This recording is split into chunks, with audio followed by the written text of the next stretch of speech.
Audiobook: O livro que você gostaria que seus pais tivessem lido, de Philippa Perry. Bem-vindo ao canal 123 Smart Kids. Adquira o livro impresso pelo link disponível na descrição. Choramingos. Os comportamentos que mais aborrecem os pais são quando a criança resmunga, choraminga, fica grudenta e lacrimosa. Não é o choro de quando as crianças levam um tombo, mas aquele choramingo queixoso que elas fazem quando os pais não conseguem encontrar um motivo para a tristeza dos filhos, ou ainda estejam tristes depois que os pais desenvolveram esforços heróicos para distraí-los ou animá-los. Você pode simplesmente querer que seus filhos parem, pode ver isso como um mau comportamento. Mas será que a irritação com esse choramingo tem a ver com não poder se expressar quando você sentia tristeza e desamparo na infância? O motivo da irritação com a criança pode ser não querer relembrar essa dor e voltar a viver aqueles sentimentos antigos de vulnerabilidade e fragilidade. Então, ao contrário, você tenta silenciar seus filhos. Além disso, ou em vez disso, você pode ver os resmungos ou choros dos seus filhos como uma crítica à sua forma de cuidar e educar. Talvez você tenha uma expectativa tácita de que as crianças deveriam estar felizes o tempo todo. Assim, o que para a criança não passa de tristeza ou solidão, você vê como um lembrete de algo pelo qual seus filhos estão passando naquele momento. Bella tem 45 anos e é executiva de uma grande empresa. É casada com Steve, um chefe e dono de restaurante, e eles têm 3 meninos, um de 8, um de 12 e um de 14 anos. São uma família alegre com muitas atividades e ocasiões para socialização nos fins de semana. A atmosfera em casa é movimentada e bem-humorada. Bella e Steve têm trabalhos que exigem muito de seu tempo, e Joanita passa a semana com eles como babá e empregada doméstica. Está com a família desde que o filho mais velho tinha 5 anos. Bella acha que seu caçula, Félix, tem um problema. Félix é apegado demais, ela me contou. Mesmo com 8 anos, precisa de mais atenção, dia e noite, do que os 2 mais velhos precisavam quando tinham a idade dele. Fico me perguntando se não consegui criar um bom laço com ele quando era bebê, mas acho que criei, sim. De verdade, não sei por que Félix parece tão inseguro. Fiquei interessada no motivo para a baixa tolerância de Bella ao jeito grudento de Félix e no que poderia estar travado na relação dos dois. Falei para Bella perguntar a Félix sobre seus sonhos. Não esperava conseguir nenhuma resposta a respeito dos sonhos dele, mas achei que era uma maneira de Félix falar e Bella ouvir. Bella me disse: Félix disse que teve um sonho terrível em que estava completamente sozinho e não conseguia encontrar ninguém. Perguntei se ele já tinha sentido isso na vida real, confiante de que a resposta seria não. Fiquei surpresa quando ele disse que tinha. Lembro de quando a gente estava visitando seu irmão em Gales e você me deixou sozinho no carro. Quando ele me disse isso, eu também lembrei. Meu irmão mora no meio do nada e, uma vez, quando Félix tinha quase 2 anos, estava dormindo quando chegamos, então levei os outros meninos para dentro e tirei as coisas do carro e guardei as compras, depois voltei para ver como ele estava. Ele tinha acordado e estava chorando. Eu fiquei arrasada por ele se lembrar disso. Pedi desculpas e disse: você não deve ter ficado mais do que 5 minutos no carro, querido, e nos abraçamos. Comecei a me perguntar como um incidente tão pequeno de 6 anos atrás ainda poderia atormentá-lo agora. O incidente poderia ter sido pequeno para Bella, mas provavelmente não fora para Félix. Perguntei para Bella se Félix já tinha sido deixado em um lugar desconhecido, antes ou depois disso. Ela disse: não, mas, quando ele era pequeno, com 1 ano e 8 meses, teve uma faringite tão forte que precisou ficar internado. Os antibióticos não surtiram efeito e, por uma semana, ele foi colocado em coma induzido em um aparelho para conseguir respirar. Enquanto estava em coma, ele ficou sozinho algumas vezes, mas, depois que acordou, eu ou Steve estávamos sempre com ele. Bella, eu disse, que terrível para você que seu filho tenha ficado tão doente que precisou ficar em coma induzido. Ela respondeu: tudo bem, quer dizer, não foi lá muito agradável, mas a gente passa por essas coisas. Quando Bella falou isso, eu me senti repelida, porque minha preocupação era indesejada. E, naquele momento, tive a impressão de que ela estava, até hoje, repelindo seus próprios sentimentos sobre a doença de Félix.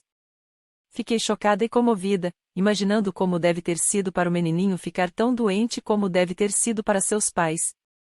Bella disse: Steve diz que poderíamos tê-lo perdido, mas eu não conseguia pensar nisso. Senti outra onda de tristeza e falei isso para ela.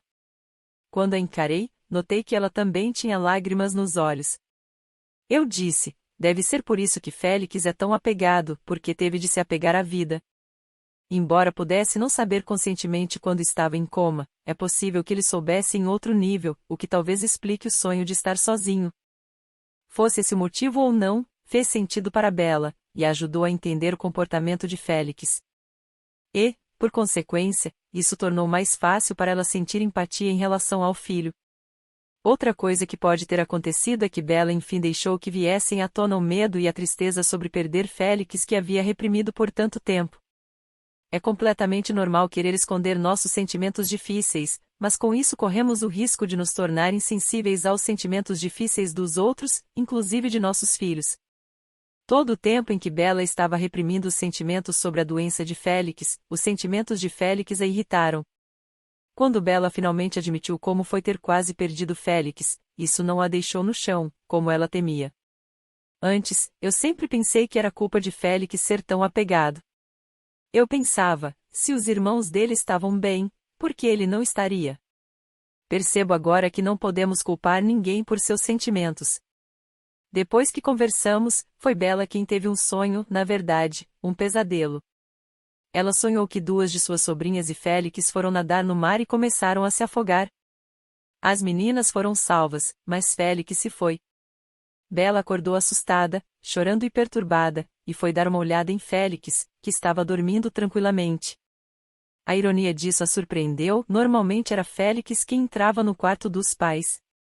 Hoje em dia, quando se sente irritada com Félix, Bella assume a responsabilidade por esse sentimento. Ela não sabe se isso é porque Félix anda menos pegajoso, se passou a encarar esse apego com mais naturalidade, ou se está dando mais atenção para ele, ou ainda as três opções. Existem inúmeros motivos para o excesso de apego e o choramingo, e dependem da criança e da sua relação com cada um de seus responsáveis. Não apresentei o estudo de caso anterior porque o fato de uma criança quase morrer seja uma razão comum para o excesso de apego. Foi porque a recusa a ser sensível aos sentimentos que nossos filhos desencadeiam em nós faz com que nossas relações com eles travem, nos impede de ter a proximidade que gostaríamos e, assim, reduz a capacidade deles de serem felizes. Reconhecer e validar sentimentos, tanto os nossos como os de nossos filhos, não só é importante para a nossa saúde mental e para a deles, como também é uma forma de entender nossos gatilhos e os de nossos filhos, e de adquirir um conhecimento mais profundo do motivo por que todos nos comportamos cada qual da sua forma. Todos os sentimentos, apego, fantasmas no armário, monstros embaixo da cama, tristeza ou uma frustração esmagadora, fazem sentido quando encontramos seu contexto. Se o contexto não for óbvio, isso não quer dizer que não haja um. O primeiro passo é aceitar o sentimento dos seus filhos, o que vai ajudar a entender o comportamento deles. Depois que isso acontecer, você vai conseguir tolerar esse comportamento e estar em uma posição melhor para colaborar com seus filhos a fim de encontrar soluções para promover mudanças úteis. As mentiras dos pais. Às vezes, as famílias têm segredos que, na prática, são mentiras. Você pode nem se sentir dessa forma, pode pensar que está apenas suprimindo informações de que a criança não precisa ou que podem ser até prejudiciais. Mas, quando uma família esconde informações ou existem mentiras dentro do círculo mais íntimo, mesmo se seus membros não souberem a verdade da situação, isso pode ter um impacto. No fundo, nós conseguimos sentir se algo não é verdadeiro e aberto. Se você está contando mentiras ou omitindo informações para proteger as crianças de alguma realidade, o que está fazendo é enfraquecer os instintos delas. Está dizendo a elas algo diferente do que estão sentindo. Isso não será agradável para elas e, se não conseguirem articular esse desconforto, é provável que venha à tona na forma de comportamentos inconvenientes. O seguinte estudo de caso foi usado na minha formação como psicoterapeuta para me ensinar sobre esse fenômeno. O senhor e a senhora X foram a um psicoterapeuta, o Dr. F, para falar sobre o filho deles, A, que era um adolescente. O comportamento de A, segundo os pais, estava fora de controle. Ele estava matando aulas, usando drogas e álcool, ficava rabugento e taciturno e andava roubando dinheiro da bolsa da mãe. O que eles queriam do terapeuta era um conselho sobre como fazer com que o garoto andasse na linha. O Dr. F explicou para eles que, quando um filho chega à adolescência, sente a necessidade de se distanciar dos pais, de formar ou entrar para uma nova tribo. Quando ele sente que estabeleceu uma identidade separada dos pais, não precisa se afastar tanto, e as coisas se acalmam. O casal X insistiu que o comportamento de seu filho ia além disso. O Dr. F pediu um histórico da infância de A. Os X apresentaram uma descrição de A como um garotinho normal e feliz que pareceu forçada, vazia e sem muitos detalhes. Os X se entreolharam, como se estivessem trocando algum segredo. O Dr. F notou. Ele disse: "O que vocês não estão me contando?" Os X ficaram em silêncio e se entreolharam de novo. "Vocês dois sempre se deram bem?" O Dr. F arriscou. "Nós não estávamos juntos no começo", o Sr. X disse por fim. Sua esposa olhou feio para ele. "Vocês se separaram quando ele era pequeno?" Então a verdade veio à tona. O Sr. X não era o pai de A, mas A pensava que sim. O verdadeiro pai de A, segundo a Sra. X, não prestava. Era mulherengo, alcoólatra e, quando A tinha 1 ano e meio, morreu em um acidente de carro causado por dirigir embriagado. A não se lembraria dele. "Ele quase nunca estava lá mesmo", disse a Sra. X. "Ele pode não se lembrar conscientemente, mas, em algum nível, pode ter sentido a presença dele, depois, a ausência", o Dr. F sugeriu. "Nosso medo é que esse tipo de comportamento esteja nos genes dele", disse a Sra. X. "O comportamento", explicou o Dr. F, "é uma forma de comunicação que tem significado." "Então, o que o comportamento de está dizendo a vocês?" "Está dizendo para a gente se fuder", respondeu o Sr. X.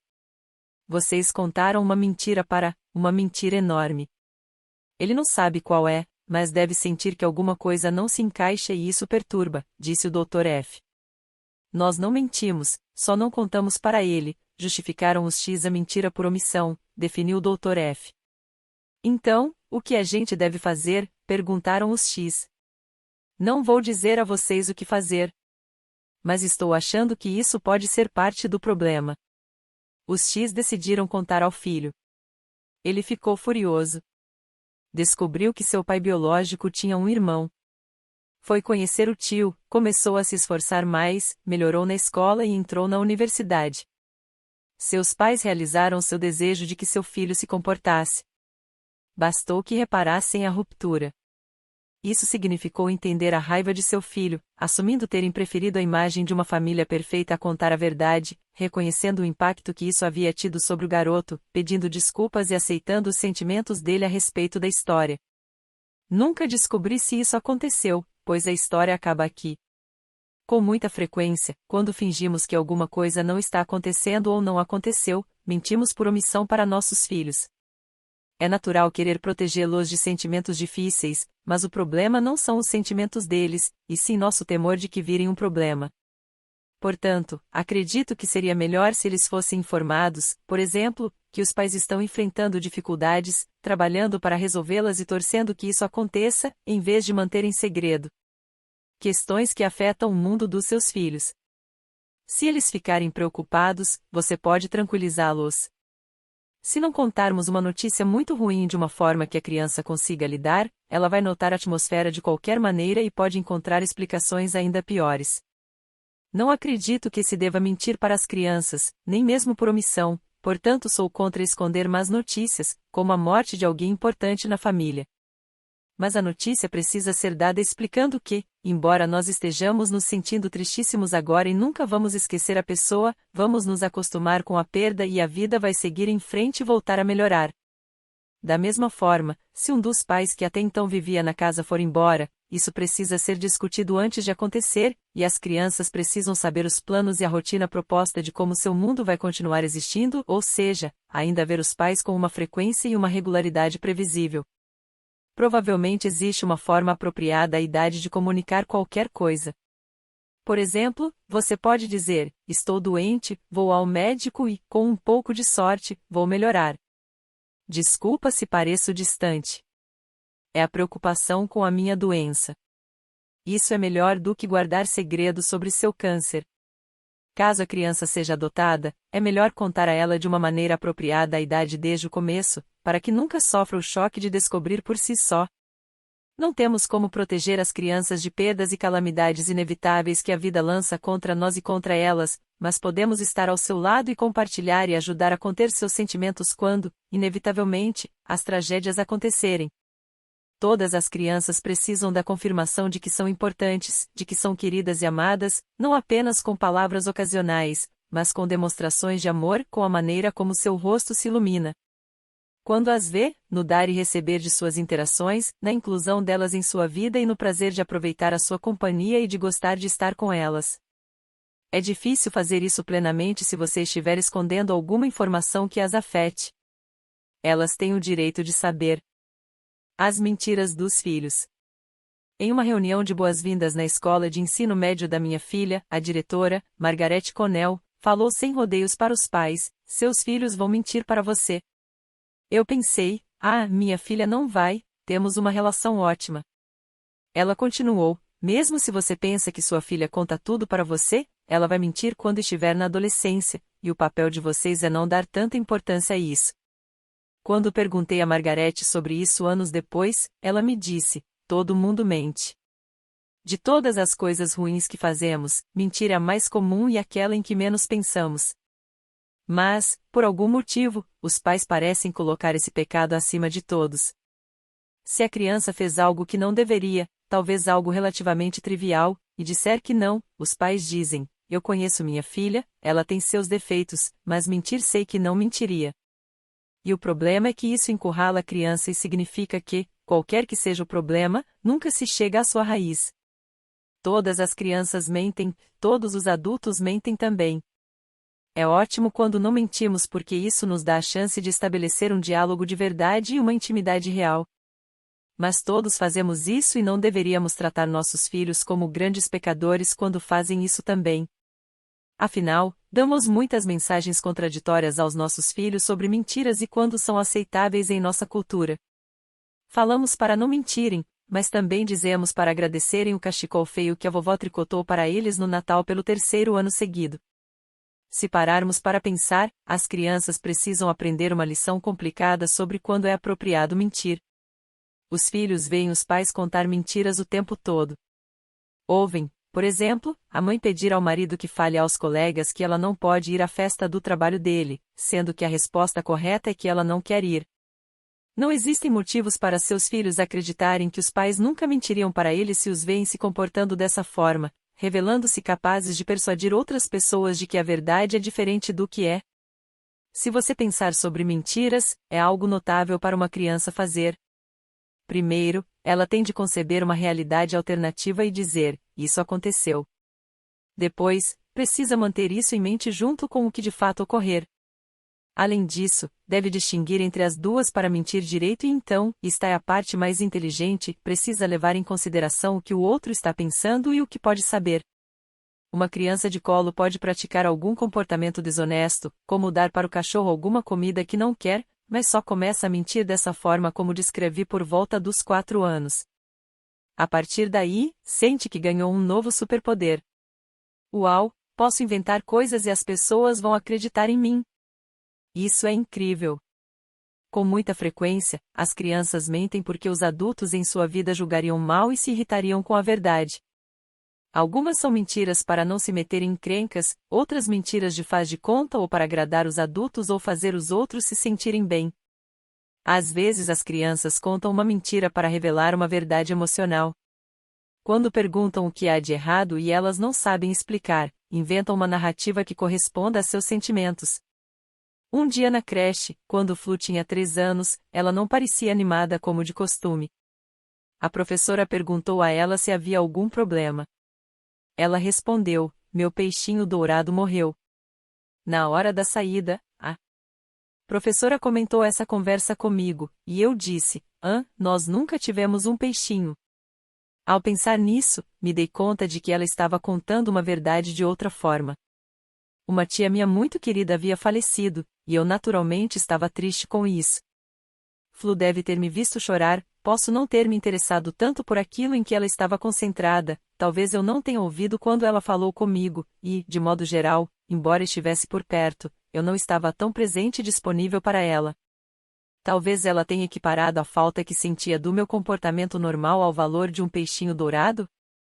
Ou, o que é mais provável, Flu conseguia conceber e lidar com a morte de um peixinho dourado, mas essa coisa enorme e terrível que era o meu luto precisava ser reduzida ao valor de um bichinho de estimação para que ela soubesse como lidar com a situação. Falei para a professora o que pensei que realmente havia acontecido. Pode ser mais fácil para uma criança se agarrar a uma fantasia do que enfrentar a verdade, e precisamos respeitar isso. Quanto mais colocamos os nossos sentimentos e os dos nossos filhos em palavras, menos eles terão de mentir para transmitir sua verdade emocional. Isso exige anos de aprendizado. Às vezes, a mentira de fantasia é uma forma que a criança encontra de se reconfortar e devemos, assim como em todo comportamento anômalo, observar com atenção para entender os sentimentos por trás daquilo, em vez de condená-la por mentir. Se ela não conseguir absorver a enormidade de um acontecimento, como a minha filha no caso da morte da minha tia, a criança vai decompor isso na forma de um peixinho dourado ou algo equivalente. E há ainda outros motivos por que seus filhos vão mentir quando ficarem mais velhos. Assim como você pode ter previsto, as sábias palavras da Sorta Connell se concretizaram, e Flu mentiu para mim aos 15 anos. Quando descobri, me lembrei das palavras da diretora e não tratei isso como se fosse a maior tragédia da minha vida. Em vez disso, ouvi a explicação da minha filha. Ela e uma amiga contaram aos pais que estavam estudando uma na casa da outra, mas, na verdade, foram ao bar do departamento estudantil de uma universidade da região. Realmente escutei quando ela disse que precisou mentir porque eu nunca deixaria ir. Era verdade, respondi, eu não teria deixado, porque era ilegal, além de as duas não terem idade para beber, era um bar privativo, no qual elas não tinham o direito de entrar. Mas, continuei, o verdadeiro motivo por que eu não teria deixado que ela fosse era medo. Eu me senti assim porque, quando tinha 15 anos, tive aventuras parecidas e não contei aos meus pais a respeito. E nas minhas escapadas eu me coloquei em perigo e somente por sorte consegui me safar. Expliquei que não estava pronta para deixar que ela corresse o perigo em que eu havia me colocado na sua idade, bebendo demais e tentando impressionar pessoas mais velhas que julgava serem mais sofisticadas do que eu e perdendo a cabeça. Falei que ela teria de esperar até que eu me sentisse confiante a ponto de permitir coisas desse tipo, e disse que entenderia caso se sentisse frustrada com isso. E, no ano seguinte, realmente me senti mais confiante a ponto de lhe dar mais liberdade. Quando Flu tinha 16 anos, deixei que ela acampasse em um festival de música pop com um grupo de amigas da sua idade, e nada de ruim aconteceu a nenhuma delas. Revelei meus medos nas conversas que tivemos antes que ela fosse. O que você vai fazer se a bateria do seu celular acabar e você tiver se perdido das amigas? Como saber se uma droga que oferecerem para você é perigosa? Uma pergunta que embutia uma pegadinha muito esperta da minha parte. Suas respostas foram bastante sensatas. Agora que Flo é adulta, pode se divertir me assustando com algumas das coisas que deixou de mencionar na época. Aparentemente, às 3 da madrugada, a barraca delas era a única em que não estava acontecendo nada, então ela e uma amiga saíram, caminharam por quilômetros até a estação de trem e dormiram lá. Uma aventura maravilhosa para duas adolescentes. Flo achou melhor não me contar na época porque gostou de guardar esse segredo. É melhor se você não reagir de maneira exagerada ao que seus filhos fazem e contam, pois não dramatizar torna mais provável que vocês mantenham as vias de comunicação abertas. Talvez eu tenha errado ao reagir de maneira exagerada com meus medos, me desviando demais do ideal de contenção, e por isso ela só me considerou preparada para ouvir essa história anos depois. Ao criar um adolescente, lembre-se como foi ser sofrendo com as restrições que seus pais impunham para tentar impedir que os medos deles se concretizassem. Os adolescentes precisam guardar segredos sobre algumas coisas, como a história relativamente inofensiva da minha filha. Precisam dessa privacidade para desenvolver sua própria identidade. Os adolescentes também podem mentir, ou omitir, para criar um espaço para eles. Não que estejam necessariamente tramando algo terrível, só querem guardar alguma coisa para si ou para seu grupo de amigos porque estão se distanciando da tribo da família e dos pais e formando sua tribo nova. O seu objetivo deve ser manter essas vias de comunicação abertas desde a primeira infância até a fase adulta. é importante que a criança sinta que pode contar a verdade, que todos os sentimentos dela serão aceitos, mesmo se, ou especialmente se, você considerar esses sentimentos e atitudes inconvenientes. Se você não for uma pessoa com quem ela se sinta segura em conversar, a quem vai poder recorrer quando, por exemplo, sofrer bullying na escola ou se sentir assustada com as insinuações sexuais do professor de judô? Você precisa aceitar os sentimentos de uma criança, sem dramatizar o que é mostrado e contado, sem julgar e ajudando-a a encontrar possíveis soluções aos problemas em vez de dizer imediatamente o que ela deveria fazer. Estamos no mundo há mais tempo do que nossos filhos e, às vezes, quando eles nos contam algo, é tentador dizer o que deveriam fazer, mas, se possível, precisamos nos segurar, para poder estimular a confiança deles em vez de tirar sua autonomia. Se você agir mais como uma caixa de ressonância do que como um oráculo, é mais provável que eles continuem contando a verdade. Se uma criança mente ou pratica algum outro comportamento que você gostaria de mudar, em vez de reagir, observe os motivos e sentimentos por trás da mentira ou do comportamento. Se você entender e validar esses sentimentos, vai dar uma chance para ela encontrar formas mais aceitáveis de se expressar e lidar com suas necessidades. Margaret Connell me contou uma história sobre uma das alunas dela. Uma época tive uma aluna que, sempre que acontecia algum desastre no mundo, dizia ter alguma relação com a coisa. Quer fosse um terremoto ou um acidente de trem, tinha um primo de segundo grau ou um meio-irmão ou um amigo da sua família no meio. Depois de um tempo, me dei conta de que isso era meio improvável, e que ela era motivada a mentir para chamar atenção e receber empatia, provavelmente porque não conseguia ou não deixavam que ela fizesse isso de maneira direta. Por isso, inventava esses cenários improváveis com base no noticiário do dia. Para chegar à raiz do problema, é importante ir além das mentiras e descobrir o que está faltando na vida dessa criança, ou o que está acontecendo ou aconteceu com ela para que precise de tanta empatia e atenção. E também o que está acontecendo para que tenha de dar tantas voltas para conseguir isso. Você pode pensar, sim, mas mentir é errado de qualquer maneira. No entanto, uma visão rígida e moralista sobre mentiras não torna uma criança mais sincera. Na realidade, pesquisas mostram que isso só torna suas mentiras mais sofisticadas. A pesquisadora Vitória Talvar visitou 2 escolas na África Ocidental com alunos de perfis parecidos, mas regimes disciplinares muito diferentes. Uma era mais ou menos equivalente a uma escola ocidental típica. Se você fez alguma coisa errada, como mentir ou não fazer seu trabalho direito, recebe orientação sobre como agir da próxima vez em uma conversa em particular com o professor e talvez um castigo no fim da aula. A outra escola era mais punitiva. As crianças eram levadas para fora e levavam uma surra por mau comportamento. Talvar estava interessada em ver qual regime seria melhor para educar uma criança sincera, então fez um experimento chamado de jogo de espiar.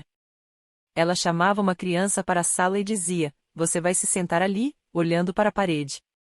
Vou trazer 3 objetos e ficar atrás de você. Você tem de adivinhar qual é o objeto pelo barulho que ele faz." No terceiro objeto, ela fazia uma pegadinha e tocava um barulho completamente diferente, como o de um cartão de aniversário musical quando o objeto era uma bola de futebol.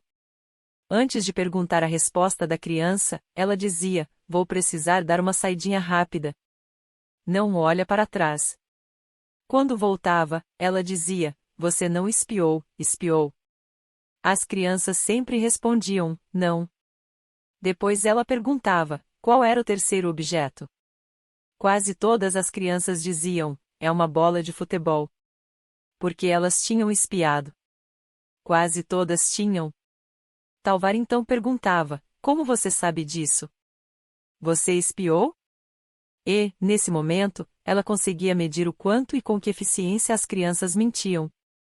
Na escola com um regime não tão rígido, algumas crianças mentiam, outras não, mais ou menos na mesma proporção que ela havia encontrado quando fez o teste em outros países.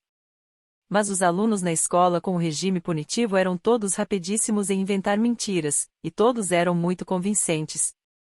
Portanto, involuntariamente, ao castigar de forma severa a mentira, a escola havia se tornado uma máquina eficientíssima de produzir mentirosos, algo que a diretora da minha filha, Margaret Connell, sabia desde o começo. Quando seus filhos mentirem, e eu digo quando, e não anse, lembre-se de todos os motivos para mentir. É um estágio de desenvolvimento, Ele está imitando você, está criando seu próprio espaço particular, está mentindo para comunicar um sentimento, para evitar a punição ou para não ficar triste. Se a mentira for um problema, é melhor resolvê-lo e descobrir o que está por trás da mentira em vez de agir de maneira punitiva. Isso só vai transformar o seu filho em um mentiroso melhor. Quanto mais julgar e castigar, mais vai impedir seus filhos de se abrirem com você. Eles ainda vão querer agradar, ter sua aprovação, mas vão fazer isso deixando a honestidade de lado, afastando-se da sua verdadeira identidade, talvez à custa da sua saúde mental. Um regime draconiano não produz bons cidadãos em termos de moralidade.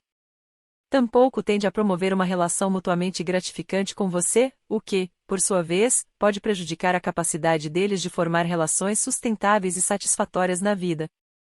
Lembre-se das palavras de Margaret Connell: seus filhos vão mentir e seu papel é não dar tanta importância a isso.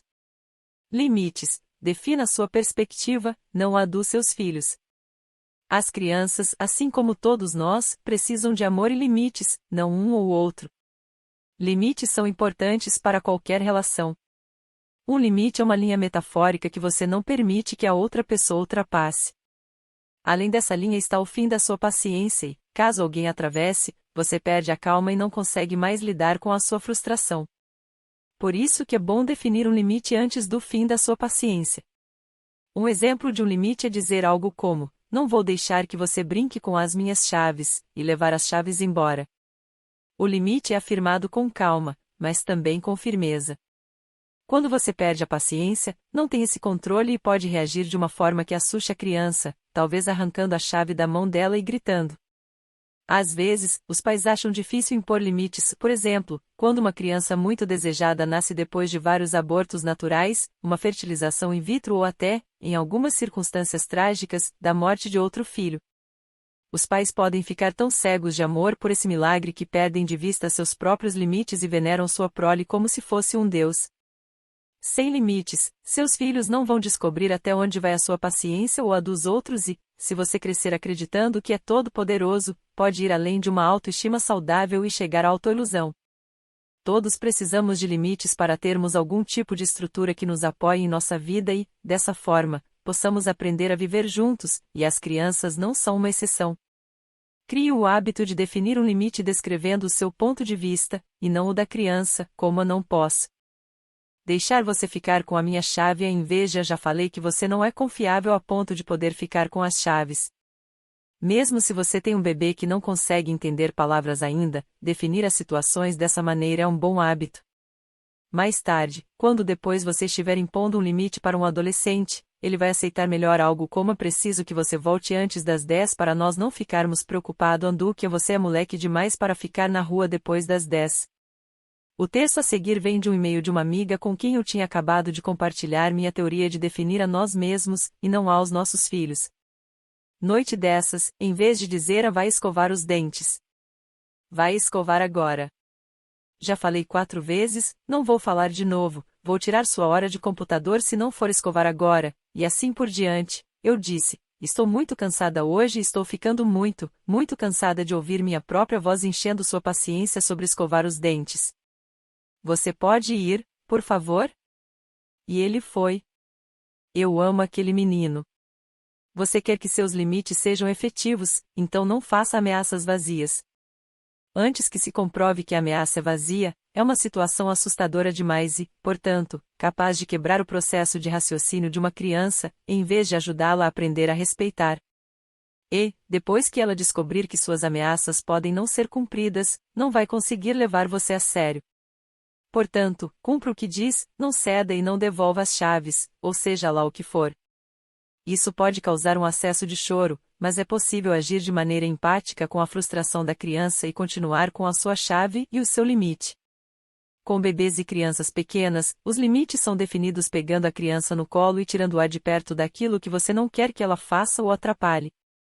Isso pode ser feito de maneira respeitosa. Respeitar uma criança não é o mesmo que a mimar. Por exemplo, você pode dizer: não é seguro provocar o cachorro, então vou tirar você de perto dele.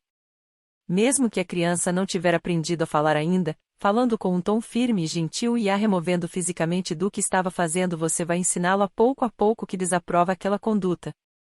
Ou pode ser, tirei você da sala para não fazer barulho enquanto tinha alguém fazendo um discurso. Ela pode não entender o que você diz, mas vai começar a aprender em um nível corporal o que é ou não apropriado. Se uma criança estiver usando um teclado de brinquedo como arma, você pode mostrar e explicar que os teclados são para tocar, e não para bater ou atirar. Nesse caso, você pode dizer, a menos que você toque o teclado em vez de usar para bater no seu irmão, vou ter que levá-lo embora. Se o comportamento inapropriado se mantiver, você tira o teclado. Fale de maneira calma, gentil e firme, faça o que diz que faria e seja coerente. A vantagem de não fazer ameaças vazias, de cumprir a remoção física, é que seus filhos aprendem a levar você a sério. Você é uma pessoa que fala a sério. O que me surpreendeu no uso dessa tática foi que, quando a criança cresceu demais para ser removida fisicamente da situação, ela já aprendeu que você cumpre o que promete, por isso, faz o que for pedido, como se você ainda pudesse pegar no colo. Se você já passou do estágio de conseguir pegar a criança no colo, é importante definir limites a partir de sua perspectiva, e não dela, e não entrar em guerras de motivos. Lembre-se, vocês dois estão do mesmo lado. Vocês dois querem estar contentes. A maneira de conseguir isso é ouvir e ter empatia com os sentimentos da criança, conter a frustração dela e aprender quando ser firme, quando sua paciência está chegando ao fim ou quando a segurança dela está em risco ou, mais normalmente, quando seus medos sobre a segurança dela são mais do que você consegue tolerar, e quando ser flexível. Você pode ser flexível. Quando, por exemplo, uma mudança de planos ou expectativas não vai atrapalhar nada no longo prazo, quando está sendo firme apenas para manter as aparências, ou quando está mais perto de manipular seus filhos do que de se relacionar com eles. Enquanto eu escrevia isso, estava escutando algumas crianças brincando no jardim do vizinho. Elas estavam ficando mais e mais barulhentas e começavam a aparecer à beira da histeria. Então escutei uma adulta se dirigir a elas: para mim, o barulho de vocês está alto demais. Ou vocês brincam quietinhos aqui fora ou vão ter que entrar. Adorei a voz firme e calma dela e me senti mais segura, como se eu fosse uma daquelas crianças que estavam perdendo o controle e precisavam de um limite. Depois de um tempo, elas voltaram a ficar barulhentas, e ela saiu e disse com uma voz mais firme: muito bem, para dentro, agora, e todas entraram. As crianças sabiam que ela estava falando a sério. Estabelecer seu limite com o mínimo de negatividade possível também ajuda. Então, em vez de não pinte nas paredes, diga: as paredes não são para pintar, o papel é para pintar. Tome aqui um papel. No exemplo a seguir, de um reparo após uma ruptura, a mãe de Aoife, Gina, aprendeu a fazer isso com uma criança de colo. Acabamos de ter um momento muito fofo. Aoife estava lavando as mãos depois de pintar e encheu uma tigela com água e a colocou com cuidado de lado. Eu disse: você foi tão cuidadosa com isso, Aoife, e ela disse: sim, eu fui, e então ela me abraçou. Percebi que, em vez de ser positiva, costumo dizer: não derrame a água, não molhe o piso. O abraço dela foi minha recompensa pelo meu bom comportamento como mãe. No começo, os limites são para manter a criança em segurança. Podemos dizer: brinque no jardim, e não na rua, porque a rua não é segura. Depois passam a ser sobre pensar no ambiente e nas outras pessoas. Muitas vezes, quando os pais impõem um limite, fingem que a questão não tem nada a ver com eles. Dizemos coisas como: você precisa desligar a televisão depois desse programa porque já assistiu demais. Ao fazer isso, você está definindo a criança, e não a si mesmo. Ninguém gosta de ser definido ou de ouvir o que precisa fazer quando não acha que isso seja necessário. Nesse caso, o que você realmente quer dizer é: não quero mais a televisão ligada, então vou desligar depois desse programa. Além de ser bom se autodefinir em vez de fingir para a criança, e para si mesmo, que está agindo com objetividade, isso também é um bom modelo para ela. Você está mostrando que escuta seus próprios sentimentos, entende o que quer a partir do que sente, depois vai atrás do que quer. Esse é o segredo para manter a sanidade. Você pode ter lido em algum lugar que não é bom para as crianças ter mais do que 1 hora de tela por dia, por isso pode achar que está afirmando um fato objetivo quando diz que elas já viram televisão demais e precisam desligar o aparelho. Mas elas podem achar que não foi demais, então você as está convidando para um jogo indesejado de antenas de fatos. Portanto, defina a situação a partir da sua perspectiva, apresente seu limite com uma afirmação sobre você, diga como se sente: não vou gostar se você ficar mais tempo na frente da televisão, então vou desligar depois do fim desse programa. Quer brincar de alguma outra coisa ou me ajudar a fazer o jantar? Perder a calma com a criança vai traumatizá-la e fazer com que ela se feche. Por isso, é muito melhor saber até onde vai a sua paciência e definir um limite antes de você chegar a esse ponto. Quando impõe um limite, você suspende um comportamento. Já quando sua paciência chega ao fim, você estoura porque o limite não foi colocado. Portanto, se você perde a calma depois de escutar vídeos do YouTube e desenhos por 2 horas, essa é a tolerância máxima da sua paciência, então você precisa definir um limite menor que 2 horas. Os limites beneficiam a pessoa para quem o definimos, mas também são para o benefício de quem os impõe, e não podemos fingir que não. Se você finge que tem razões válidas para um limite, está ensinando seus filhos a esconder seus verdadeiros sentimentos por trás de justificativas. Isso vai tornar a comunicação entre vocês mais difícil, pois eles vão ficar bons no jogo de elaborar argumentos em vez de compartilhar o que sentem. As conversas mais difíceis entre pais e filhos sobre sexo e pornografia, sobre redes sociais, sobre estresse e pressões e sentimentos vão ser muito mais difíceis a menos que, desde o começo, você tenha criado o hábito de falar sobre seus sentimentos e ouvir os deles e levá-los a sério. Se inventar motivos para os limites, mesmo quando parecem lógicos, você vai enfrentar vários problemas.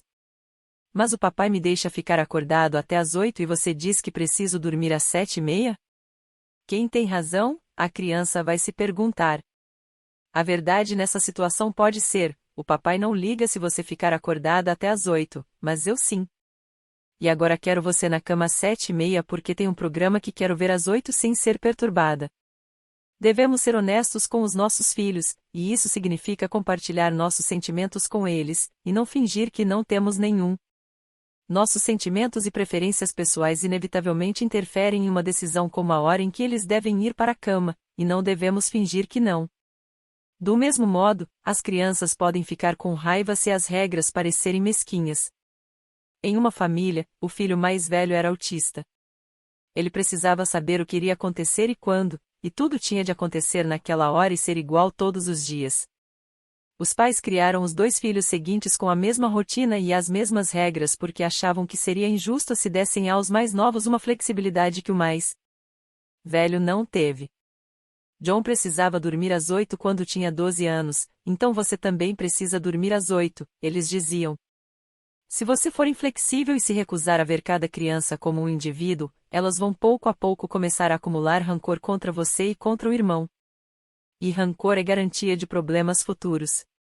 A regra geral para definir um limite é definir a sua perspectiva, e não a da criança.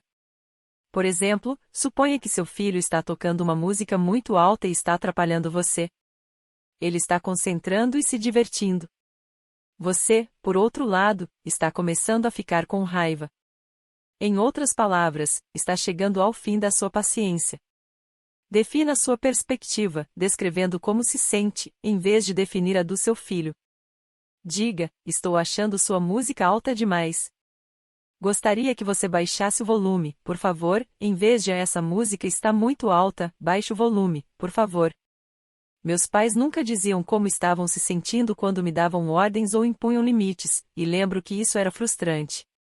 Eu nem sempre conseguia identificar o motivo, mas algo não parecia real naquilo e isso me deixava brava e solitária.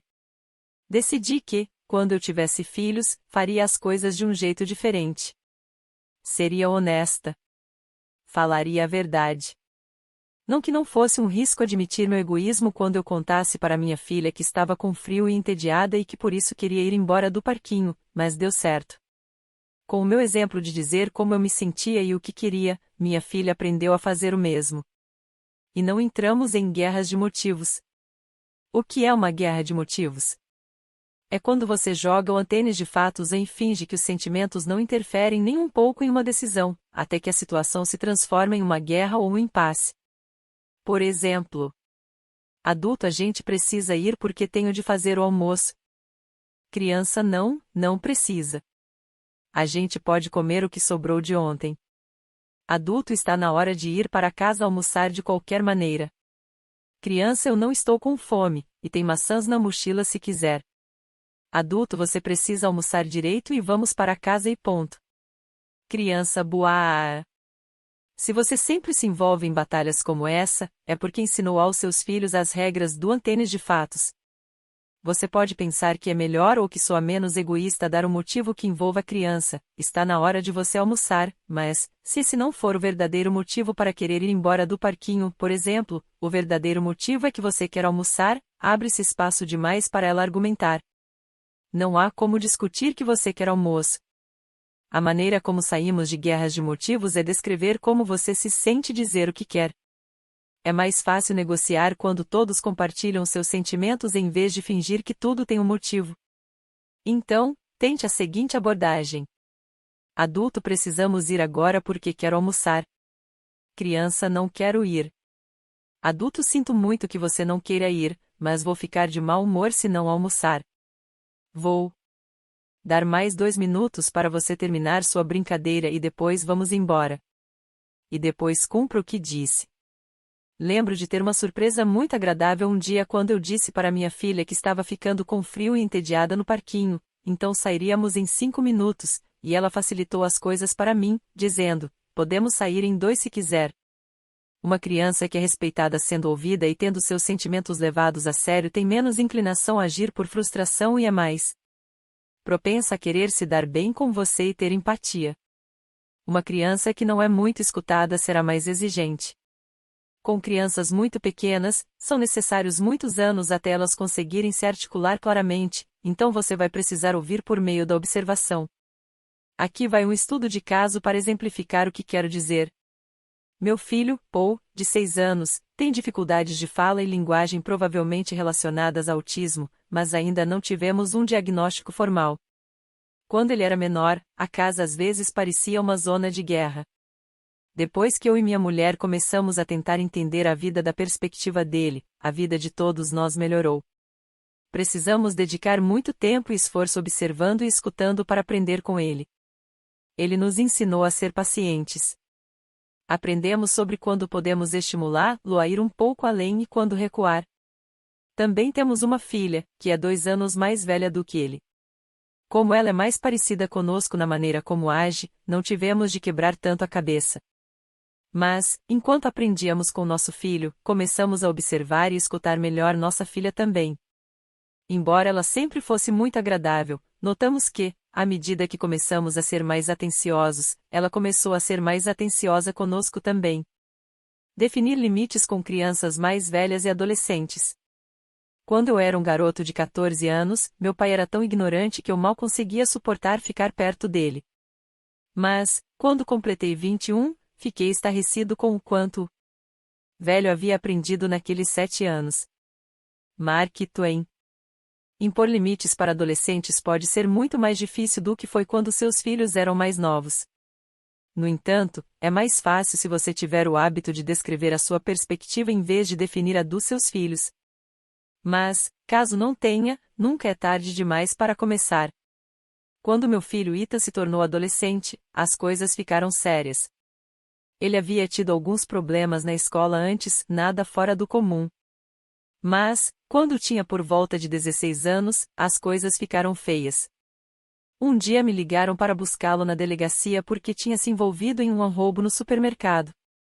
Um grupo de quem ele era amigo havia enchido um carrinho no supermercado com cervejas e doces e tentado sair correndo sem pagar nada. Ele disse que não fazia ideia do motivo por que tinha feito isso, só se deixou levar pela ideia. Ele não era assim. Mas fiquei com medo de que poderia estar se tornando. Cervejas e doces.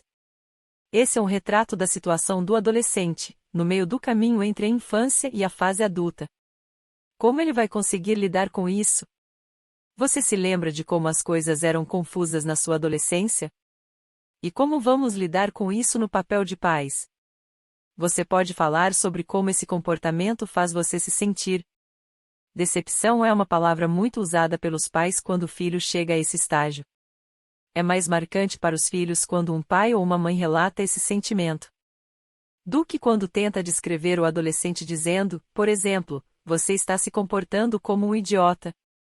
Outra ferramenta é seguir a lista de resolução de problemas a seguir, um passo a passo para que o adolescente consiga entender seu próprio processo de raciocínio. Com o tempo, o jovem vai aprender a conduzir o processo sozinho. 1. Defina o problema. Neste exemplo, não acho que roubar seja aceitável.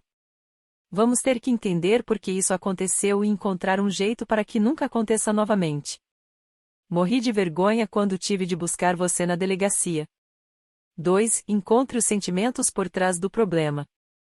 A conversa pode se dar mais ou menos da seguinte forma: o que acontece quando vocês 5 se juntam, já que individualmente não parecem criminosos natos? Não sei. Certo, pensa um pouco. Como você se sentia antes de fazer isso? A gente estava brincando e rindo. O que aconteceu depois? Começamos a desafiar uns aos outros. E o que aconteceu depois? A gente foi lá e fez. Estou pensando se o problema não é que, quando vocês 5 se juntam, ficam se provocando, se deixam levar e desenvolvem uma pressão de grupo que é difícil demais para resistir. Não é isso? É. 3. Procure soluções. Então, da próxima vez que isso acontecer, quando estiverem prestes a fazer alguma coisa que você sabe que não é uma boa ideia, como fazer para parar antes que a situação saia do controle? Acho que a gente podia só imaginar, em vez de fazer de verdade. Dizer como seria engraçado se a gente fizesse isso. Isso poderia ser engraçado, e sem as consequências graves. Pois é. Os passos 2 e 3 podem precisar ser repetidos porque pode haver algo mais sobre o qual o adolescente precisa conversar, como sentir que não consegue lidar com o que esperam dele na escola, ou qualquer outro problema. Talvez você possa dizer algo como: será que você já não estava se sentindo raivoso e rebelde porque sofreu um castigo na escola? Mas lembre-se, deixe que ele assuma a iniciativa na hora de procurar soluções. Talvez seja bom impor um limite para os comportamentos futuros. Imponha um limite definindo a sua perspectiva, e não a dele. Portanto, em vez de você não é confiável, está de castigo, diga: vou manter você em casa por algumas semanas porque, depois de ir à delegacia, preciso de uma folga de tanta preocupação. Quero manter você por perto por um tempo. Continue nomeando e comunicando seus sentimentos. Não julgue seus filhos. Descrevê-los como incapazes, impulsivos, indignos de confiança ou imaturos não vai ajudá-los a melhorar. É bom impor limites como: não vou deixar você sair até eu sentir mais confiança, mas uma postura punitiva só aumenta a teimosia e não ajuda em nada a desenvolver um entendimento mais profundo entre vocês. E mantenha o diálogo aberto. Cumpra o que prometeu e monitore a situação para ver se as soluções estão surtindo efeito. Lembre-se, quando quiser impor um limite, faça isso a partir da sua perspectiva, sem tentar definir a do adolescente. Exponha tanto seus sentimentos como seus motivos, porque seus sentimentos são o motivo. Por exemplo, seu filho de 13 anos quer pegar o último ônibus da noite para atravessar a cidade sozinho. Você pode dizer: você está certo e provavelmente pode pegar esse ônibus e saber se comportar de maneira responsável e segura. O problema é que não sinto segurança para deixar você fazer isso. Preciso me acostumar com a ideia de que você está crescendo e que consegue se virar sem nós. Você vai ter de suportar meu medo mais um tempinho até eu conseguir permitir que isso aconteça. Ao falar dessa forma, você dá o exemplo de sinceridade ao mesmo tempo que impõe um limite. Seu filho adolescente vai conseguir entender que o fato de não poder pegar o transporte público no meio da noite não tem nada a ver com ele, mas com você. Ele saberia disso de todo modo, mas, por você não fingir o contrário, pode ser mais tolerante com a sua decisão, o que vai ajudar no estabelecimento de uma boa relação. Adolescentes e jovens adultos. Embora seja clichê dizer isto, seus filhos adolescentes estão passando por uma fase. Os seres humanos só atingem a maturidade, mais ou menos, na casa dos 20 anos.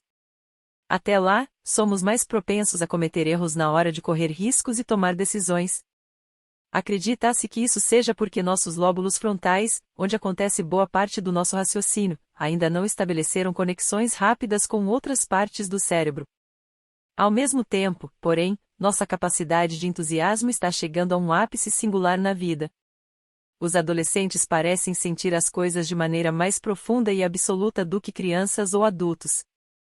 Embora a impulsividade intensifique suas emoções, sua capacidade de pensar essa é uma má ideia ou a não faça isso ainda está em construção. Algumas pessoas desenvolvem o controle de impulsos mais tarde do que outras, mas isso não significa que elas nunca vão aprender a pensar de antemão nas possíveis consequências antes de agirem. A maioria das pessoas chega lá em algum momento.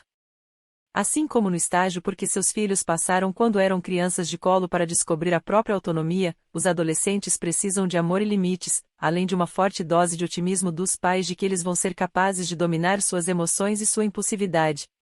Lembre-se, o comportamento se torna mais desafiador pouco antes de se atingir o marco comportamental. Pense nisso nos seguintes termos: eles vivenciam suas emoções em cores enquanto nós, em comparação, as sentimos em preto e branco. É ótimo quando eles conseguem canalizar toda essa energia emocional na forma de criatividade, como música ou esportes, mas não é raro que parte dela venha à tona de maneira inapropriada. E sua função como mãe ou pai é oferecer um limite, um espaço para a busca de soluções e, o mais importante, não fazer tempestade em copo d'água. O plano de 3 pontos para descobrir o que o comportamento inconveniente está comunicando, seguido pela resolução de problemas e pela busca conjunta de soluções, não é a única maneira de lidar com a situação. Cada família encontra sua própria forma de passar por esses marcos e de reparar uma ruptura. Esta é a história de Sofia. Quando cheguei do trabalho, senti cheiro de fumaça. Entrei na sala e Camila, minha filha de 16 anos, estava lá com sua amiga. Eu nunca tinha gostado muito dessa amiga porque sempre parecia haver algum drama acontecendo na vida dela. Então, eu virei para a amiga e perguntei: "Você estava fumando?" Minha filha disse baixinho: "Não, mãe, nós duas estávamos, mas eu não queria ouvir isso", e continuei dirigindo meu sermão contra a amiga, dizendo que não gostava que fumassem na minha casa. Minha filha, que normalmente é tão bem comportada, ficou furiosa. Ela começou a gritar comigo: "Não, mãe, era eu. Para de implicar com ela. Por que você nunca escuta?" Quando a amiga saiu, a raiva passou. Eu estava chocada porque ela não costumava ter explosões como essa. Eu disse: "Estou decepcionada por você ter falado comigo dessa forma. Não quero você por perto agora. Vai para o seu quarto." Quando meu marido, Adam, chegou, contei a ele o que havia acontecido. Ele me lembrou que nós dois éramos ex-fumantes, e que eu havia começado quando tinha a idade dela. E que nossa filha só estava dizendo que estava cansada de ser vista como um anjo e sua amiga ser vista como o diabo. Ele também disse que eu havia tirado conclusões precipitadas sobre a amiga. Adam me fez ver o ponto de vista de Camila. E, quando também lembrei como era o cérebro adolescente, comecei a me acalmar. Enquanto eu conversava com Ada, estava esticando uma massa para colocar em cima de uma torta feita com as sobras do dia anterior. Então recortei as letras a fumar mata e as coloquei em cima da torta. Era uma oferta de paz para minha filha. Quando ela desceu para jantar, estava envergonhada. Mas, quando viu a torta, deu risada, então todos rimos, e a tensão se dissipou. Camila tirou uma foto e a colocou no Facebook, contando a história de ser pega fumando, ter uma briga aos berros comigo e nossa recém-batizada torta da paz. Uma de suas amigas comentou que eu deveria ter feito uma torta de bitucas de cigarro e a obrigado a comer, mas nem eu teria ido tão longe. Lembre-se disto quando tiver problemas com seus filhos adolescentes, se você tiver o hábito de ouvir e ver a situação do ponto de vista deles além do seu, em um futuro nem tão distante vocês vão conseguir se lembrar de situações como essa e dar risada. Em outras palavras, você vai reparar a ruptura, especialmente se der o primeiro passo. Seja fazendo uma torta da paz ou, mais provavelmente, usando palavras. Também é importante lembrar de não renegar a visão do adolescente sobre você. Como adultos, não costumamos evoluir e nos desenvolver tão rapidamente quanto nossos filhos, e a imagem que temos deles pode ter sido apropriada 6 meses atrás, mas não está atualizada hoje. 6 meses atrás, eles poderiam ter agradecido sua ajuda com a lição de casa, mas hoje viriam isso como uma interferência irritante. Lembre-se de não entrar na defensiva quando eles lhe disserem que você é irritante ou simplesmente não está com a razão. Mas, se sua paciência estiver chegando ao fim, pode ser apropriado ajudá-los a encontrar uma maneira de expressar a queixa deles sobre você de uma forma que seja mais fácil de escutar. Tudo isso se torna menos complicado quando você e sua família expressam suas vivências, seus sentimentos e suas definições de limites com frases autodescritivas que comecem com eu em vez de frases que definam o outro. Um adolescente pode perder parte do seu encanto por um tempo enquanto forja uma própria identidade separada da família, desenvolvendo novos marcadores de identidade para ajudá-lo a formar novas tribos e entrar nelas. Você não perdeu seus queridos filhos.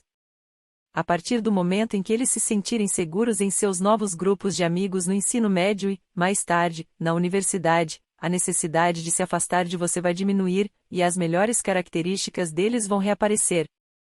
O cérebro adolescente pode ter momentos tão intensos quanto o de um animal selvagem indomado. E, embora possa ser difícil para você, como mãe ou pai, demonstrar empatia às vezes, continue tentando. E seja otimista, os lóbulos frontais deles vão chegar lá. Um adolescente, e pessoas de 20 e poucos anos também, pode agir em função da insegurança que sente por não saber ainda seu lugar na vida. A insegurança é um tipo de medo e, às vezes, diante dessa sensação, nosso instinto é atacar. As oportunidades em algumas áreas para jovens podem ser escassas, e encontrar um papel e criar uma identidade já é uma situação desafiadora. Lembre-se, mostramos nosso pior logo antes de passarmos pelo obstáculo seguinte na vida.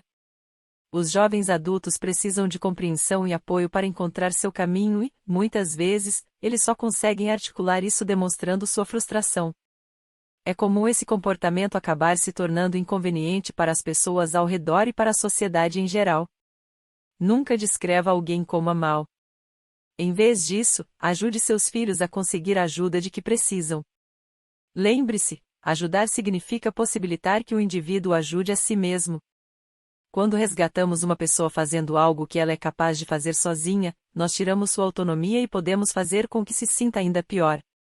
Isso significa, por exemplo, ficar por perto como um mural em que os jovens possam expor suas ideias enquanto escolhem uma universidade, mas a escolha do que e onde estudar normalmente pode ser deixada a cargo deles. Podemos lembrar que a maioria dos cursos permite que os interessados assistam a algumas aulas como ouvintes, mas a tarefa de pesquisar e agendar uma visita deve ser deixada a cargo deles também. Podemos compartilhar o que sabemos, mas isso não pode chegar ao ponto de determinar o que eles devem ou não fazer. Quando um adolescente mostra um comportamento antissocial que nós não fazíamos ideia de que nosso anjinho era capaz, o que os pais tendem a dizer é: ele está andando com más companhias. As famílias de cada um dos adolescentes do grupo podem estar dizendo exatamente a mesma coisa. Para os outros pais, o seu filho pode ser a má companhia. O que acontece nesses casos é bem típico, e todos nós fazemos, e em vez de admitir que nosso filho é responsável pelo que aconteceu assim como todos os outros, culpamos os demais e nos vemos como vítimas inocentes. Não que alguém seja uma má companhia, mas a pressão dos pares é irresistível. Pense em tudo que você aprontou por causa da pressão dos outros adolescentes nessa idade. Crianças e adolescentes gostam de experimentar coisas novas, e isso é normal, mas não significa que você deva achar todos esses experimentos aceitáveis, claro. Você pode compartilhar o que sente com eles. Fique com raiva quando, fico com medo quando você, não gosto quando você. No entanto, não perca uma oportunidade de compartilhar sentimentos mais positivos também. Sente orgulho quando você, me impressiona muito quando você, me sinto transbordando de amor por você quando, e assim por diante. Se você não desdenhar dos sentimentos dos seus filhos como se fossem bobagens, se conseguir ouvir sem julgar, se validar a experiência deles, é mais provável que deixe as vias de comunicação sempre abertas e que eles continuem a confiar em você conforme ficam mais velhos. Isso torna a imposição de limites, deles e seus, mais fácil e mais natural de manter. Se houver uma ruptura entre vocês, recomendo admitir com sinceridade o seu papel nessa ruptura. Se você não sabe o que é, recomendo perguntar para o jovem ou adolescente, sem ficar na defensiva, o que precisa ser feito para remediar a situação. Ou perguntar o que você poderia fazer para tornar mais fácil para você e seus filhos conversarem mais tranquilamente. Nesse caso, é bom lembrar que os mais velhos não detêm o monopólio da razão. Também ajuda a não se esquecer da simples regra geral: defina a sua perspectiva e os seus sentimentos, não os dos seus filhos. Sendo assim, diga: não me sinto à vontade para deixar você frequentar bares ainda, em vez de você não tem idade para ir a bares. Uma paciente, Liv, certa vez me falou de sua relação com um filho adolescente, Matt, de 16 anos. Quanto mais tempo passamos juntos, fazendo coisas juntos, saindo juntos, mais fácil é pedir a ele fazer que faça, como trocar os lençóis ou esvaziar a lava-louças. Quando digo: você pode fazer isso, ele diz: sim, claro. Mas, quando estou entretida com minhas coisas ou tão ocupada no trabalho que acabo me isolando, quando peço a mesma coisa para ele: você pode fazer isso. Ele costuma dizer a não ou até a não. Por que eu faria isso? No passado, entrávamos em ciclos de discussão. Só que então eu ficava menos ocupada no trabalho, mais disponível para ver televisão juntos ou ir comer uma pizza, e nossa vida voltava a ter mais cooperação. Só fiz essa descoberta depois que ele tinha 10 anos. Falei para o meu marido: você não pode simplesmente viver sua vida como bem entender e entrar na vida do Matt dizendo: quero que você faça isso. Seria quase como se um estranho entrasse na sua casa falando para você o que fazer. Quanto mais conexão existir entre todos nós, mais fácil é resolver qualquer problema e negociar para que cada um tenha o que precisa. A experiência de Liv me lembra que é importante passar um tempo com nossos filhos, qualquer que seja a idade deles, e escutá-los, não apenas estar perto quando estamos todos olhando cada um para sua tela, ou vivendo vidas praticamente separadas e apenas dividindo o mesmo espaço. Precisamos ter certeza de que estamos criando uma conexão com eles além de viver junto.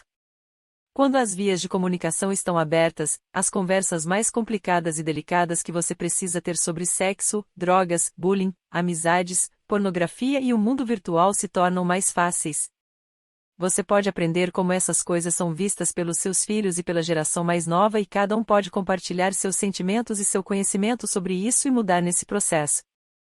Se você não tiver nenhuma disposição para se deixar impactar pelas opiniões e pelos sentimentos de seus filhos, eles se mostrarão menos propensos a permitir sua influência e seus sábios conselhos.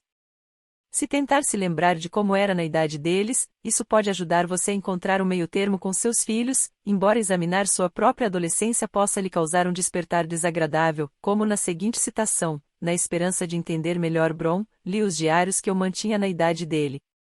Fiquei estarrecido com a vulgaridade e presunção. A Evelyn Waugh, Diário, 1956.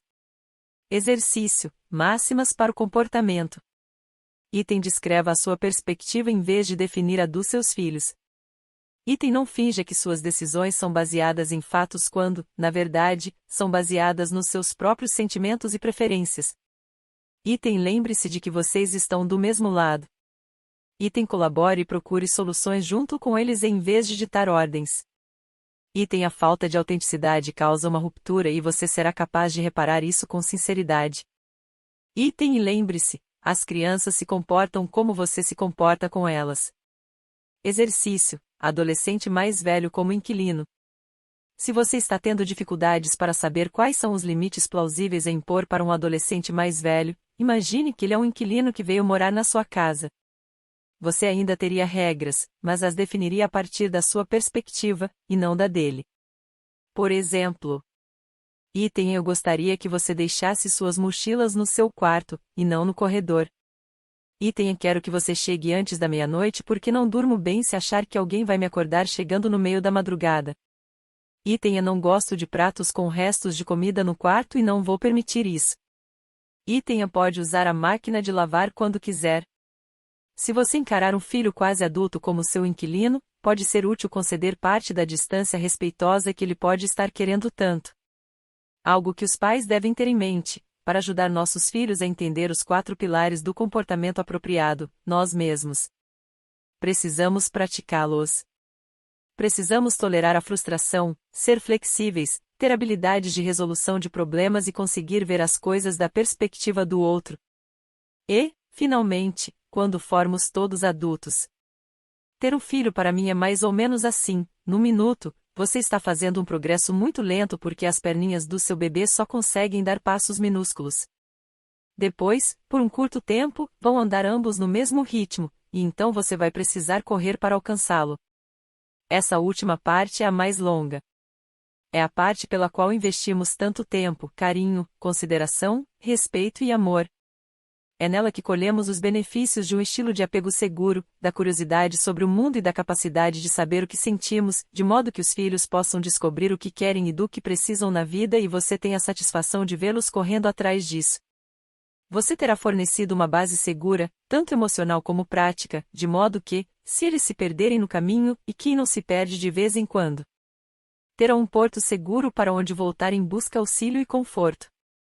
Mesmo se você não estiver mais presente, afinal somos simples mortais, eles vão encontrar dentro de si mesmos uma base que foi construída na relação com você e que os ajudará a reencontrar seu caminho.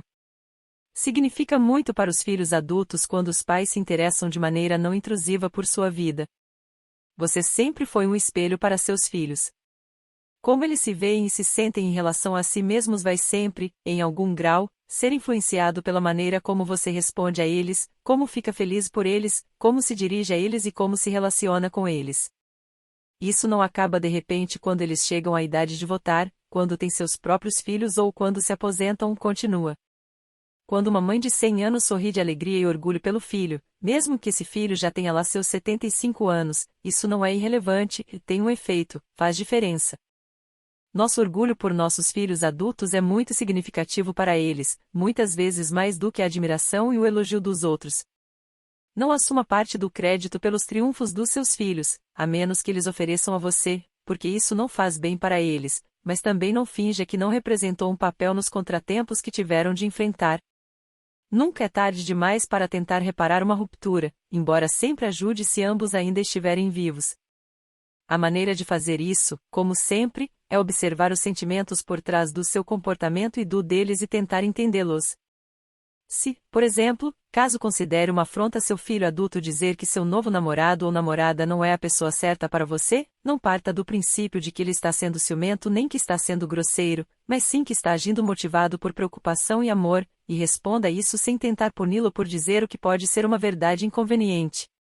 Os papéis de pais e filhos podem se inverter, e você pode se encontrar sendo tratado como um filho pelo seu próprio filho.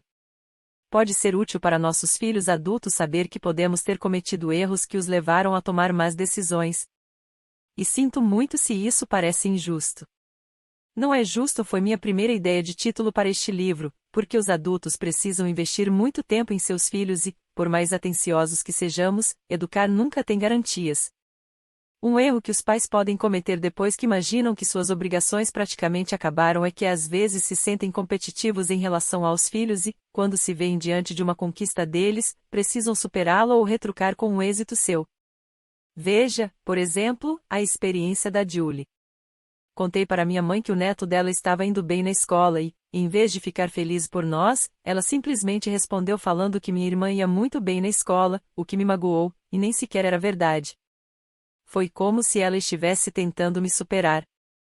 Perguntei por que ela estava sendo competitiva, e ela só ficou nervosa e mudou de assunto. A avó nessa história pode ter apenas se lembrado de seu próprio orgulho ao ouvir a filha falar sobre o neto, mas sem dúvida se expressou mal. Quando nossos filhos são adultos, continua sendo importante não cometer erros e não reagir mal quando cometemos um, mas sim reparar a ruptura. Pode ser útil ter consciência de nossos hábitos de rivalidade do passado, como o tênis de fatos ou o jogo de ganhar e perder, porque podemos cometer deslizes e esquecer de vigiar nossas ações quando pensamos que nosso trabalho acabou e, assim, esses hábitos prejudiciais de relacionamento podem ressurgir. Embora todos sejam adultos agora, a antiga dependência e o laço parentais fazem com que os pais ainda exerçam uma grande influência sobre como seus filhos adultos se sentem sobre si mesmos e sobre sua vida. Precisamos ter isso em mente para não os colocarmos para baixo sem querer, como no exemplo anterior, ou nos sentirmos tão próximos que soltamos nossa voz crítica interior contra eles. Nossos laços com nossos filhos podem ser algumas das relações mais importantes e formativas de nossa vida, e precisamos continuar a cuidar delas, mantendo o respeito por eles quando são adultos, além de amá-los. E, assim como recomendei relembrar nossa própria infância para notar como isso influencia a infância de nossos filhos, é bom ver como nossos pais agem conosco agora que somos adultos, e o que faremos de igual ou de diferente quando nossas crianças crescerem. Mais à frente, se tivermos a sorte de uma vida longa, pode ser necessário que os nossos filhos tomem decisões por nós nos estágios finais dessa relação vitalícia. Se tivermos aprendido a confiar neles, isso vai ser mais fácil para ambas as partes. Ter filhos significa que você terá de ser o pai ou a mãe enquanto eles estiverem em fase de desenvolvimento, depois vocês serão adultos juntos e, por fim, você pode agir como uma criança e deixar para eles a obrigação de serem adultos. Se conseguirmos ser flexíveis e fluidos em relação a esses papéis, isso pode tornar as coisas mais fáceis para todo mundo. Epílogo: vestir, alimentar, dar banho e colocar na cama. Vamos voltar à introdução e à piada do comediante sobre as 4 coisas que você precisa fazer com as crianças: vestir, alimentar, dar banho e colocar na cama. Fazer isso, ser uma mãe ou um pai, pode não ser o piquenique que você imaginou, mas espero que se torne mais fácil se você fizer as seguintes coisas. Item: deixar de lado todos os bloqueios da sua infância que impedem seu carinho e sua aceitação, seu toque físico, sua presença física e sua compreensão. Item: criar um ambiente doméstico seguro e harmonioso onde as diferenças possam ser resolvidas com segurança. Item: aceitar que seus filhos precisam de brincadeiras com pessoas de todas as idades, experiências reconfortantes, e muito tempo e atenção. Item: conseguir ver as situações do ponto de vista dos seus filhos além do seu. Item: conseguir ajudar seus filhos a encontrar maneiras de expressar como se sentem de verdade, em vez de como você gostaria que eles se sentissem, e conseguir validar e tentar entender o sentimento deles, bem como o seu. Item: não sair ao resgate deles, e sim ajudá-los a encontrar suas próprias soluções, deixando fluir uma troca de ideias para encontrar uma resposta para os problemas, em vez de se precipitar dizendo a eles o que fazer. Item: impor limites descrevendo a sua perspectiva em vez de querer definir o que eles são. Item: aceitar que você vai cometer erros. Você pode encarar seus erros sem ficar na defensiva e reparar a situação assumindo o equívoco e fazendo todas as mudanças necessárias. Item: deixar de lado a velha dinâmica de ganhar e perder, e substituí-la por uma de cooperar e colaborar. Em outras palavras, você deve valorizar sua relação com seus filhos porque sabe que aquilo de que eles mais precisam é uma relação segura, amorosa, autêntica e acolhedora com os pais. Lembre-se: quando houver um problema, não se concentre apenas na criança e não pense que o problema está apenas nela. Olhe para sua relação e para o que está acontecendo entre vocês. É aí que estará a sua resposta. Essas regras gerais se aplicam qualquer que seja a sua idade e a idade dos seus filhos. O que é incrível é que, apesar de todos os erros que cometemos, todo o amor que deixamos de dar, toda a raiva que descontamos nos nossos filhos, todas as vezes que os apressamos e todas as vezes que escondemos coisas deles ou ficamos indisponíveis para eles ou não confiamos neles como deveríamos, ou nos recusamos a ver as coisas de seu ponto de vista, ou nos identificamos demais e nos fundimos com eles e não deixamos que eles se separassem, ou exigimos demais deles, ainda assim criamos um laço com eles, e eles conosco. É reconfortante saber que conseguimos tornar esse laço melhor e mais forte agindo com sinceridade e coragem para reparar quaisquer rupturas, sendo tolerantes com nós mesmos e levando em conta que todos fazemos nosso melhor. Podemos ajudá-los e estimulá-los a correr atrás de seus desejos, esperanças e sonhos. E acreditamos neles. E eu acredito em você. Adquira o livro impresso pelo link disponível na descrição. Inscreva-se em nosso canal e ative o sininho.